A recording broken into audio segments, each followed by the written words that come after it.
We'll see the emergence of a new international order. The beginning of a new international order. Bush said, and it's a phrase that I often use myself, that we needed a new world order, and instead it looks like we got a lot of disorder. Perhaps we need some outside universal threat to make us recognize this common bound. I occasionally think how quickly our differences worldwide would vanish if we were facing an alien threat from outside this world. Your world is not what it seems. Alex Ansary, Outside the Box. Saw a video from an ex-Portlander by the name of Malice, whose real name is Alice, and she has some interesting things to say. I knew her back in the day, not real well. Think I was attracted to her during my recovery days back in 2001, but I was pretty clean cut, sharp dressed, was definitely not goth or punk, so we never ended up even talking. But I remember seeing her around the NA rooms and circles and meetings, and she got into stripping, which is a big deal in Portland, more so than other major cities, as well as other aspects of the drug scene and the underworld. And Portland has a seedy side to it. So some of the things that she has to share, I think, are worth resharing. So stay tuned for that. So thank you for being here. I want to let you know that it's important that you are subscribed to both YouTube channels. Okay, I'm going to work on growing both YouTube channels. So go down to the description and follow the links. Also be subscribed to the Substack, where I'll be posting the podcast. Some of them have bumper music, which obviously I can't air on YouTube. And those podcasts are now going to Spotify as of yesterday. So I do want to grow, but not just spend all my time on YouTube. So if you want to hear all the content, you need to be subscribed to Substack. There will be videos on this main channel, and there will be videos on the other smaller, brand new YouTube channel to avoid some of the shadow banning complications and problems and issues that I've been dealing with the main channel. Just so you're aware, YouTube/Google deleted 90 to 95% of all the comments that were ever left on my channel, driving down the ranking. And who knows what other sabotage they've done. So I want to cover a couple topics. I wrote on my blog over at Substack. Go ahead and look at the blogs. Some of the people that have passed recently. People that have put out some quality information. Okay, I'm just showing the picture of 4 people.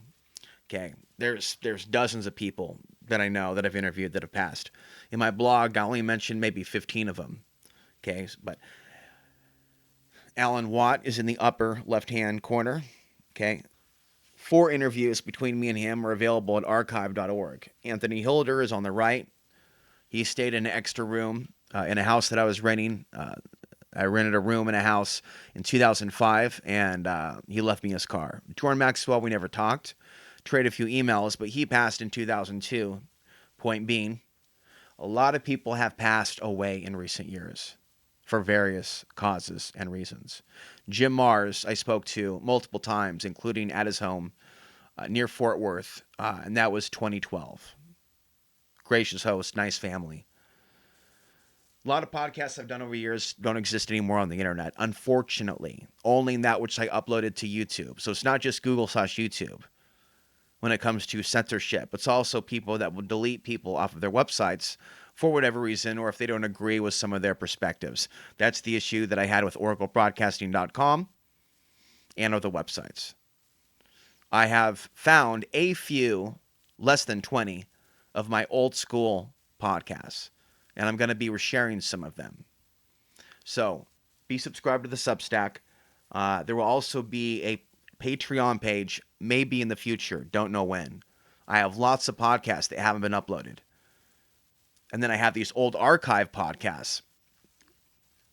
And so I'm contemplating just, the valuable information that some of these elders have left us.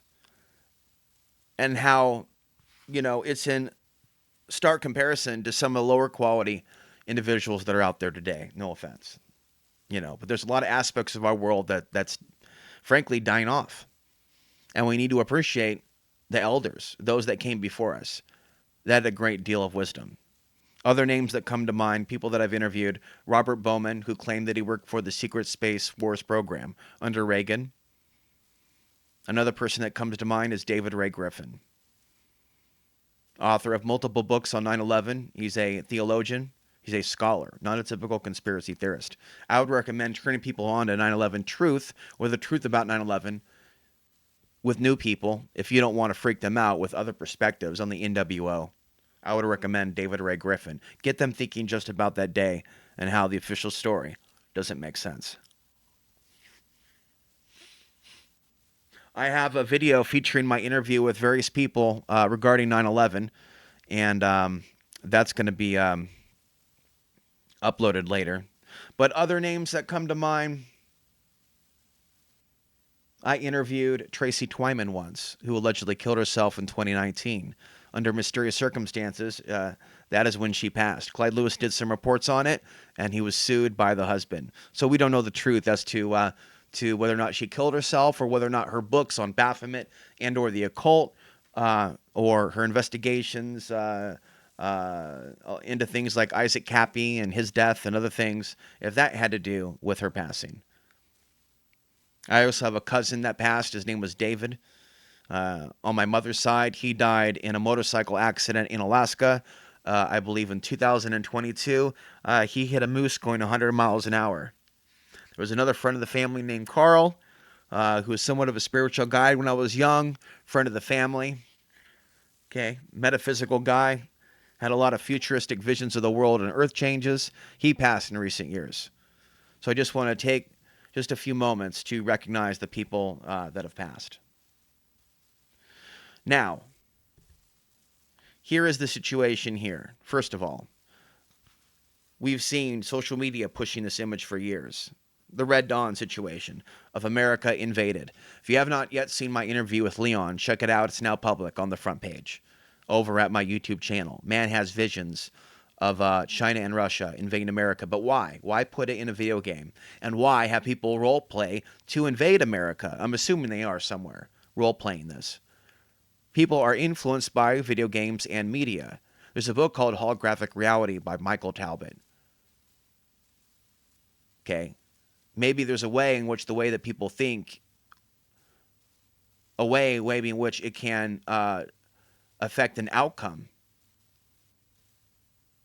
But I don't think that warning people that this is the elite's agenda can cause this to happen. One person said that to me years ago. I think that's ridiculous. But from their perspective, manipulating the algorithms, how the algorithms influence people, like I'm speculating.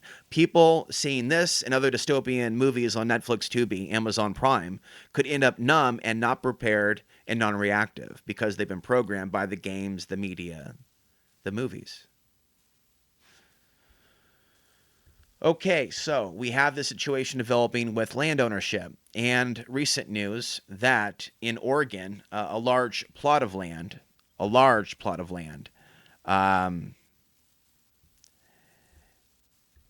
was purchased in 2015 by an agent of China.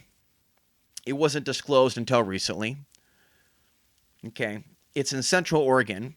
That's prime real estate. That's not crap land. I thought for a number of years that would be a great place to bug out, but I guess not. It's beautiful land. I'd like to see it one day. So, why does China have an interest in Central Oregon, which is probably a few hours drive, maybe 5 hours drive from Portland? I've said many times I think Portland will be at risk of human trafficking in the future. I'll be getting more into that. So when I look at these land purchases in certain areas, I find it to be suspicious and strategic. Down in Texas, this graphic shows Val Verde County, Texas, the Mexico-U.S. border. I've said for years that I suspect that there's going to be some sort of an event there involving those calling themselves patriots and maybe even the Chinese military, and that certain people in the alternative media might even lead their audience, knowingly or unknowingly, either or, into a trap or into a fight that they won't win. They'll end up just tools in the war as the rhetoric ramps up, war between the West and the East and China. when in reality there's a hidden hand manipulating the world events, the wars, how things go down, and who's going to win. That's what I think. That's what I feel. I don't think it's random what's coming with China and Russia.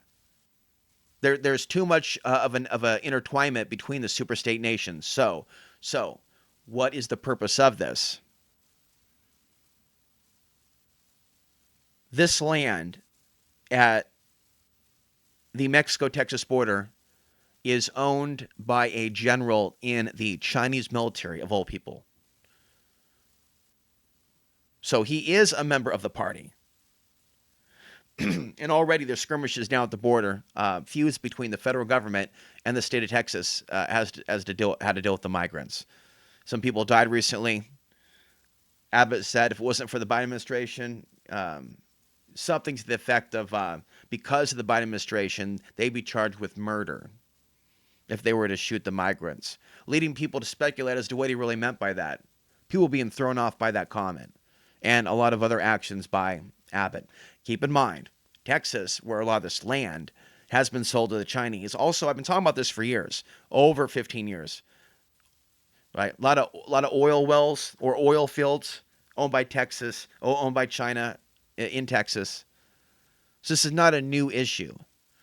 Talked about the Chinese police being trained in Leak City, Texas, outside of Houston. Okay, I find it significant being a location near the coast. This is also a location on the outer edge. What is the purpose of it? Will there be a future war, basically, over these land purchases and whether or not the American people are going to go along with the declarations that foreign governments are going to be doing certain things on these lands? At least what's being said in the mainstream is that they're concerned that they're spying on local nearby U.S. missile or rather military installations. So remember who the president was in 2016, 2017, 2018, at least the final years. He could have stepped in and stopped it, that land buy at the southern border by the former general in the Chinese military, member of the CCP, right? So that's big news. I think it's significant. I think people should know about it. Okay. We really got to become more aware of what's going on. One thing you can do is share the episodes also and leave a hashtag OTBTV. I've been using it for years. It's not necessarily the most popular hashtag, but maybe it will catch on.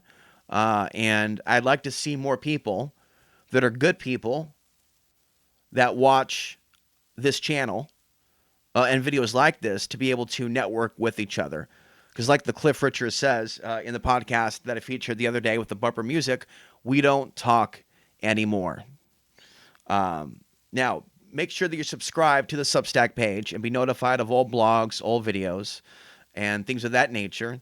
Both channels, as I said, and there's also a new Facebook page where I'll be talking about the solar influence as we see more world events in and around geomagnetic storms. These things need to be documented. And if there's a decent forum that I can find outside of Telegram and outside of Facebook, although I'll consider a Facebook one, but I'm not a big fan of Facebook, but I'll use it. I would like to find a good, easy-to-use, free forum to start posting some of my many blogs and ideas, again, outside of Facebook and social media, and get some positive feedback and some interesting feedback and information. I'd like to hear from other Portlanders, especially those watching now, on what they think are the most important issues with regards to the city itself and the things that it is facing. I talked about Chinese ownership and investment years ago. Like in 2009 and 10, the Oregon governor said at the time that Oregon is open for business with regards to the Communist Chinese. And former Mayor Charlie Hales looked a little too enthusiastic in a news clip where he cut the red ribbon for the Communist Chinese, or the Chinese investment, in the Ross Island district for a new hotel there. So for a lot of people think it's great. The Chinese investment, the Chinese money, what China is doing for the world as the U.S. destroys much of the world. Yes, for now, it's good to do business with the Chinese. But what's going to happen later when the U.S. can't pay its bills? When it defaults on purpose on the national debt? Right? So all this is all rational for people to think about this. For people to be concerned about these things. So we're going to go to a video of Malice. She has more interesting things to say.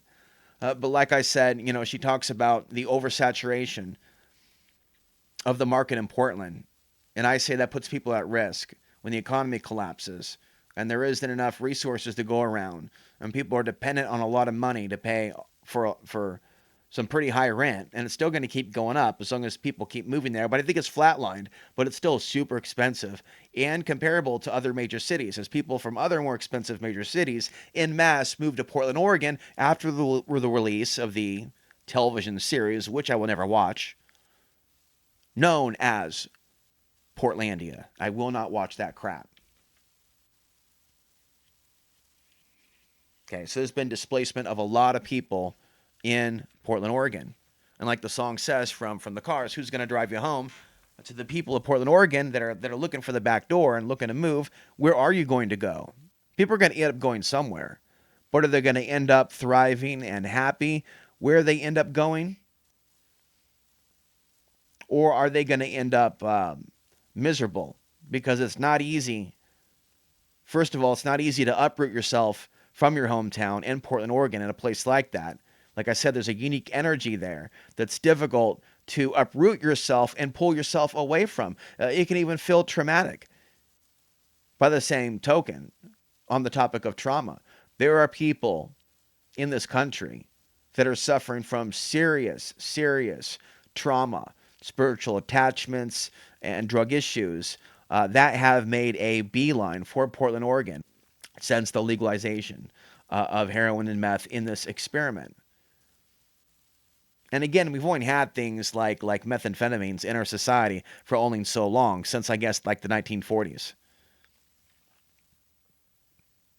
So people still debate what is the way to fight the drugs or keep people healthy and free from serious addiction.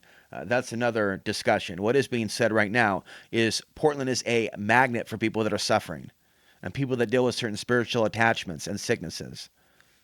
Okay, so there's lots of things that I have to say to follow what Malice has to say, but we're going to end it there.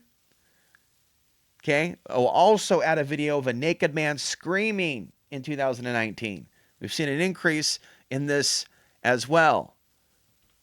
So, hope you're all doing well as the Arctic air presses upon North America. Remember to hold up your defenses, spiritually speaking, that is, as we approach the eclipse in April 2024, because I'm convinced that we're going to see a lot more insanity and instability in our world. Like the shit that I seen, I can't, no. I don't know. I'd probably have to go to some really gnarly, even gnarlier place than that. I've seen shit on Vice that I was like, ooh, if I was there, that would fuck me up. Vice magazine documentaries. Yeah, of course, of course. Fucking cannibal, fucking gangster shit, whatever. Oh, yeah, exactly. The kind of shit that you're just like, no, this shouldn't even be on TV. Right. Yeah. So, landing in LA, because, let's fast forward a bit here. You got into the stripping game. You got into the alternative modeling let me go game. back. I got into stripping in Portland, and in Portland, Oregon, it was like I was saying earlier, it was just basically like a beautiful wonderland for dancers. It was basically, I could make all my money on stage. I never had to do lap dances. Not that, I know I have a lot of friends that do lap dances. I just didn't like doing them. I'm not an intimate person. I like kind of distant love now. Anyway, I like to tease from afar.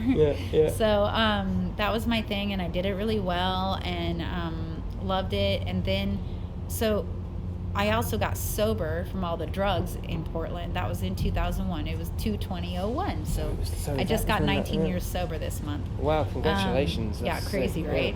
Yeah. Mad. Who does that? After so much. A lot of people actually do it. But anyway, so I got sober there, and then, you know, was dancing sober for all those years, but also living in Portland for 9 years sober. You really feel the cold when you're sober. It's horrible. That's why everybody in like the UK and places like that fucking drink. That's right. You know, like nothing else to do. People in fucking Russians, they fucking have to drink to live where they live. Like Siberia, why would you not drink? I know I wouldn't stay sober if I stayed in Portland any longer. It was killing me to be in that much cold all the time. And so I was just like, that's it. Like one winter, I was just like, I'm not doing one more winter here. That's it. Really, and I hit a brick wall. I was like, this is it. I'm gonna murder someone else. Like, suicide is past. Like, I'm not even caring. I'm about murder now. Like, I'm just like, I'm out before I kill someone because it's making me lose my mind. You just get dark. It's like 9 months of never seeing the sun, and you're just like. Yeah, totally. There's this opposite effect as well, because in Norway and places north in Sweden, there's some summers where they don't have any dark. So people drink to get themselves to sleep because the sun's always out, and then they go into like these crazy psycho things. Yeah, that would be kind of weird too. I think. It's it's the same shit, but we need this day and night thing, that rhythm. For real. You know. That's why I don't like Vegas either. They're 24-hour bullshit. Like, what time is it? Nobody knows. CO2 into the air and, like, it's like they lock you in like every time you work in Vegas, it's like there's no clocks anywhere, and they do that on purpose to keep people gambling and spending money. It's like so weird. Have you ever stripped in Vegas? Yeah, and I didn't like it because it's all hustle there. It's such a different world, and it's like. It's just really sharky. I've never been a person who cares a lot about money. Even when I started dancing and I was making a lot of money, I didn't focus on the money. I always focused on having fun. I really enjoy having a good time. And I mean, that was like a natural, easy job for me because I like entertaining people. I just love it. Like, you know, some girls like get nervous before they dance, have to get drunk. I'm just like, if I see a crowd waiting to see a stage show, I'm ready. Like, I don't even need to get ready. I'm just ready. Is there any anxiety? Like, no. Is there any thought of like because when I think of stripping in the US, it's a far cry distance from the UK and some of Europe. There's this.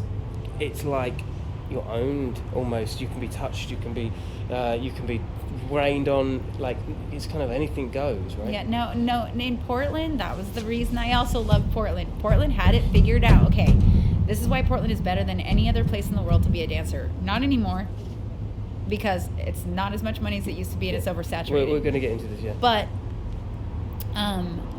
Portland's laws are you get full nude, but customers aren't allowed to touch you. Not at all. And most of the clubs actually enforce that. So, like, if a customer tried to touch me in Portland, a bouncer would break their arm. You know, drag them outside, pepper spray the shit out of them. Everyone knew better than to touch a dancer. Like, you don't even try to put a tip in a G-string. You'll just get grabbed and drug the fuck out. And without your money. I loved that. I loved it so much. I was like, I don't come here to get touched. I come here to entertain y'all motherfuckers. You just sit there and watch this shit. You know? Like, also, I move too fast for people to try to tip me or touch me. I'm fucking dancing. Like, I'm going off. I'm doing pole tricks, flipping around, dancing. I was like, people have tried to tip me before, and they like try to put it in my G-string here, and I'm like fucking like in movement, and it's like ripping my panties off. I'm like, you're an idiot. Get the fuck out, yeah. Like, but where did that culture come from? I mean, it was honestly. Was it Atlanta? Atlanta had like this real kind of currency to that kind of. I think Portland just had its own thing for a minute. That so was it wasn't just, bugged by anything else. No, it was just.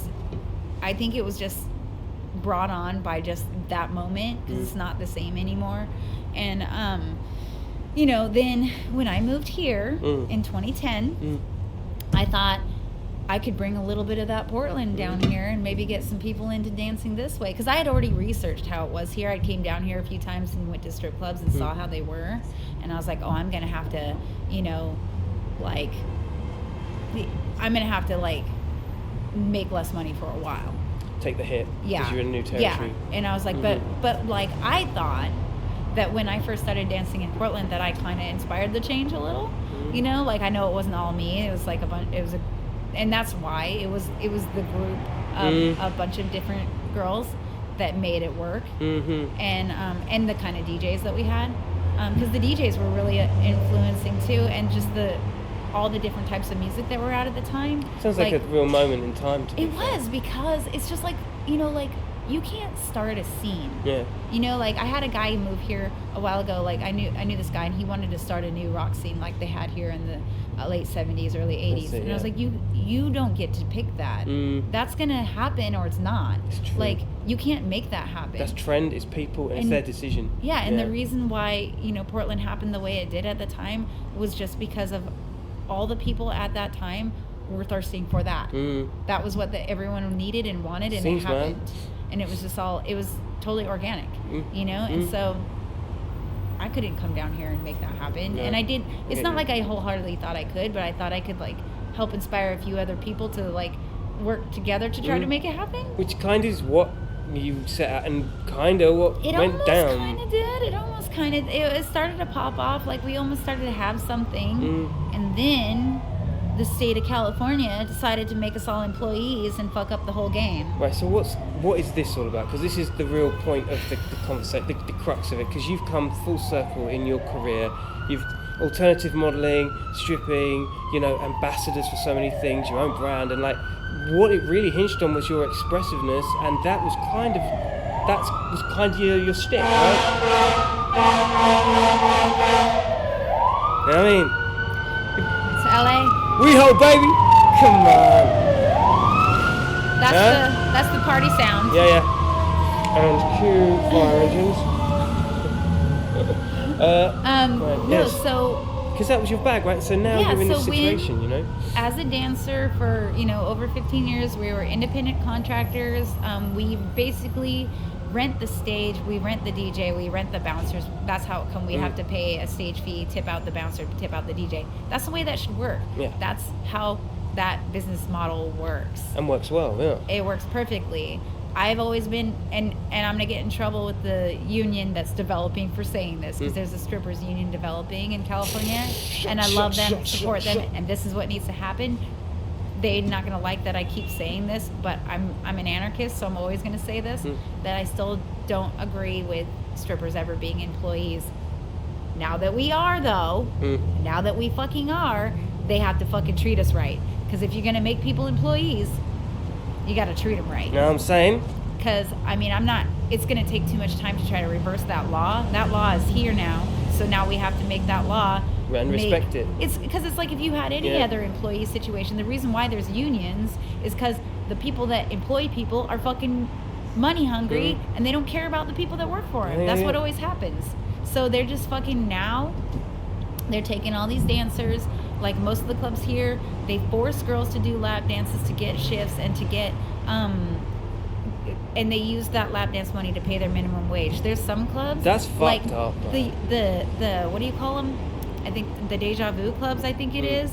I'm not sure if it's that. Don't quote me on this. One of the clubs, a girl said the name, and I'm senile. You have to customers put the money in a booth that the seat is in. The girls never get to touch the money. They don't get to touch it. Alright, this is the Max station here at 7th. And there's a naked man, angry, fighting with the try not please. Wouldn't be that big of a deal. It seems to have stripped off his clothes. I don't know, I just got here.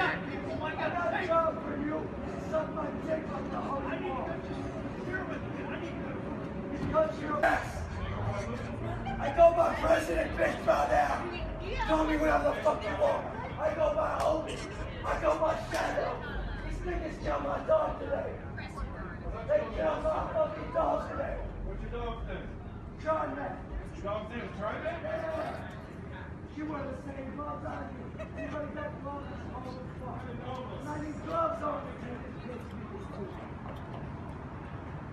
Lay down. Weird, but it's scary. It's just scary. I spent a night down here one night with me and my husband. We got stuck with the clinic right here.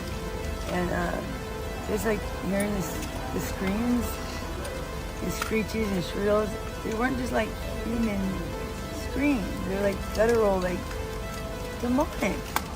And I don't know why people don't see it, but I know it's real with all my heart. I know it's real. I mean, there's just no, people don't bend that way. The way, like, you can't contort yourself in this weird, and then stay like that for, what the hell is that? You couldn't do it sober, and you couldn't do it normal, like, it's just demonic, man, it just is. People's limbs are rotting off of them everywhere, and nobody cares. They don't care. And that's not just mental illness. I mean, that's goes way beyond it. Walking around with pus, dripping maggots, and they just don't care. They don't give a fuck. It smells like death. Sometimes you walk on this balcony and it smells like death. Sad when people are losing their limbs and they just don't care. What you're describing is hell. Literal hell. What is a zombie? It's a corpse that is animated, right? Rotting flesh, corpse, I mean. Damn. I don't know how else to look at it if that's not demonic. Like, what is it? Wow.